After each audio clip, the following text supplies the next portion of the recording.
Well, it's a great pleasure once again to welcome our Secretary of NATO, Anders Rasmussen. He has been an extraordinary partner for us, and I believe a great leader for NATO.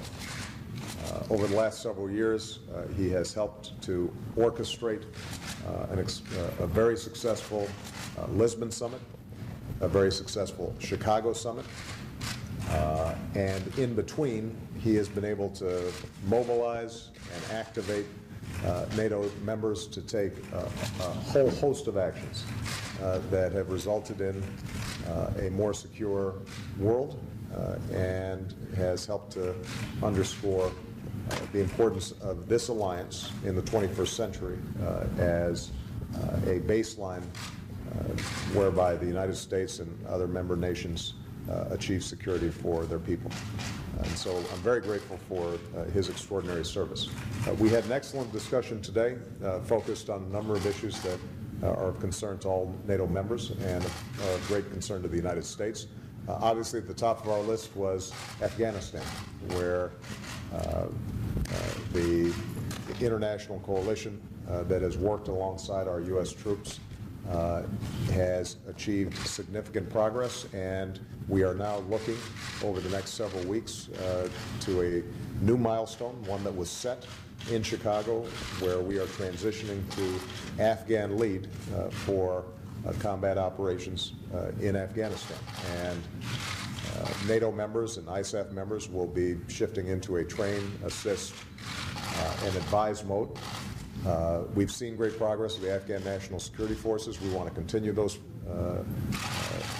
that progress, and central to that will be those NATO members who are contributing, continuing to work effectively with their Afghan counterparts so that moving into next year, we have a successful Afghan election, and we continue transition to the end of 2014, whereby our combat roles will be completed.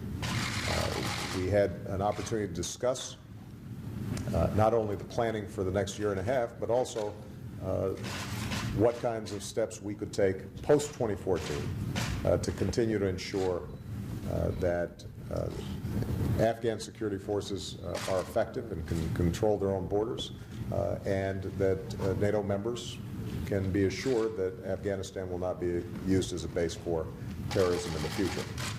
And what we've agreed to is that in order for us to facilitate this entire process, that it would be appropriate for us to have another NATO summit next year.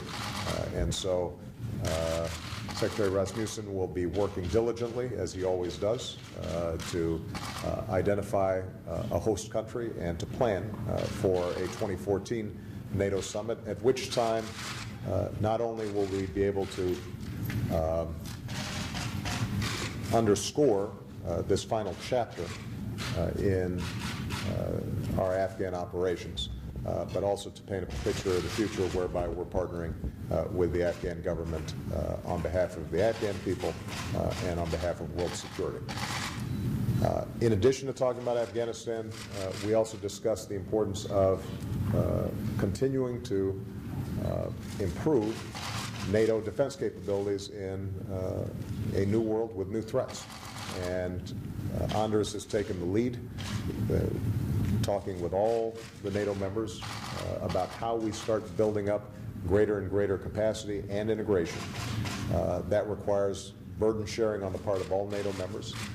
It means that even during times of austerity, that we work smarter together to ensure that we can meet and are prepared for any threats that may arise, whether it is improving our joint surveillance capabilities or addressing new threats like cybersecurity. And because of Anders' leadership, I think we've made real progress on this front. One of the goals of a 2014 NATO summit would be to lock in some of the progress that's already been made into a set of commitments that are clearly understood by all the NATO members. And I very much appreciate the work that Anders has done on that front. We had a chance to talk about Libya, where We obviously had a very successful NATO operation to liberate Libya from a decades-long dictatorship. You now have a Libyan government that is in a transition process, and part of where we think we can be helpful is to assure that a democratically elected Libyan government has the capacity to control its borders, to ensure that it does not become a safe haven for terrorism, and I think NATO has an important role to play on that front, and I know that Secretary Rasmussen recently met with the Prime Minister of Libya and had discussions about how we could provide assistance. We are very supportive of those efforts because we think it's critical that we have strong partners in places like North Africa that are able to meet the security needs of their own people, but are also working with the international community to meet the security needs of all of us. And finally, I congratulated Anders on the excellent work that was done to achieve an agreement with respect to the Kosovo situation that has the potential to be historic and indicates the degree to which NATO forces in that region continue to play a very important role in underwriting the security of people who historically obviously have been racked by all sorts of conflict and violence. And we're very supportive of those efforts. It's one more example of the kind of leadership that Secretary Rasmussen has shown during the course of his tenure. We appreciate the fact that he has extended that tenure longer than he and his family originally anticipated. But we're all very fortunate that he's taken on this assignment, and I look forward to continuing productive work with him and his entire team at NATO over the next year of his service. Thank you very much, Anders. Thank you. Thank you very much, Mr. President, for your kind words. Thank you for your support. Thank you for your strong commitment to a strong NATO. NATO brings together 28 nations that share the same values: freedom, democracy, the rule of law. And those 28 nations offer a pool of forces and capabilities that is second to none. After almost 2 decades of operations, our forces are stronger and more experienced than ever. And in these tough economic times, NATO's collective and multilateral defense is far more effective and far more efficient than any individual national capability. Through NATO, you get more value for money, you get more security for money.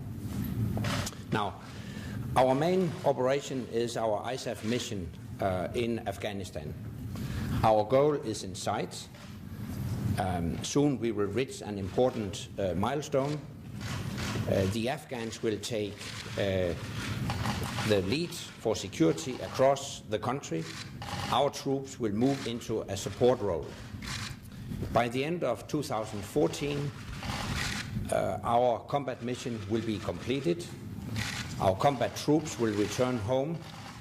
The Afghan security forces will take full responsibility for the security, but we will still be there to train, advise, and assist. And to that end, we are now preparing a training mission to be established from 2015. It will be a very different mission, a non-combat mission with a significantly lower number of troops and trainers. So we are determinedly moving towards our goal, an Afghanistan that can stand on its own feet, but the Afghans will not stand alone. We are prepared for an enduring partnership with the Afghan people. As we draw down our operations, we will enhance the modernization of our defense to ensure effective protection of our populations against new and emerging security threats and challenges. That's why we are building a NATO missile defense, strengthening cybersecurity, and we will step up joint military exercises, training and education to maintain and further develop our ability to work and operate together.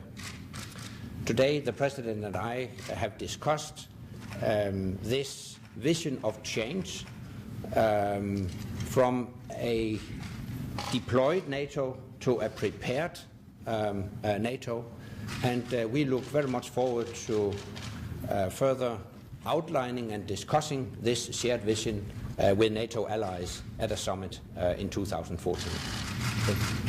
Thank you, sir. Yeah, thank you.